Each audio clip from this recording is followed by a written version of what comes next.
చేస్తాడా చేయడా? మీరు ఒక మాట చెప్పండి, గట్టిగా చెప్పండి. ఏం కాదు, మనం అందరం మాట గట్టిగా.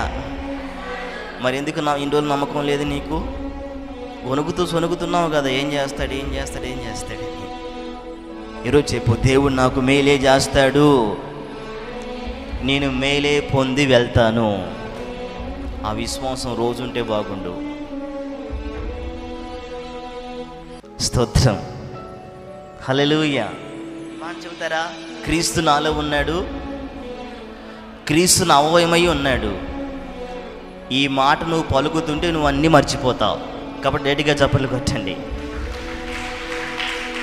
నువ్వు పండుకున్నా, కూర్చున్నా, లేచినా, ఏ పని చేస్తున్నా, డ్రైవింగ్ చేస్తున్నా, ఎక్కడికి వెళ్తున్నా, ఈ పదం నీ మనసులో మంచిగా దాచిపెట్టుకో.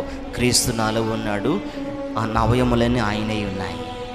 క్రీస్తు నాలో ఉన్నాడు, నవయములన్నీ ఆయనై ఉన్నాయి అని నువ్వు పలుకుతున్నప్పుడు అపోది సర్దుకొని వెళ్ళిపోతాడు. స్తోత్రం కలుగును గాక. మన దరిదాపులో కూడా రాడు. నువ్వు రానిస్తావు, మళ్ళీ వచ్చిన బాధ అంతా అదే. బైబిల్ చెబుతుంది కదా, దేవుడు మనల్ని ఎడబాసి ఒక్క క్షణం కూడా బ్రతకలేడంటే. ఎంత? ఒక్క క్షణం బ్రతకలేడు.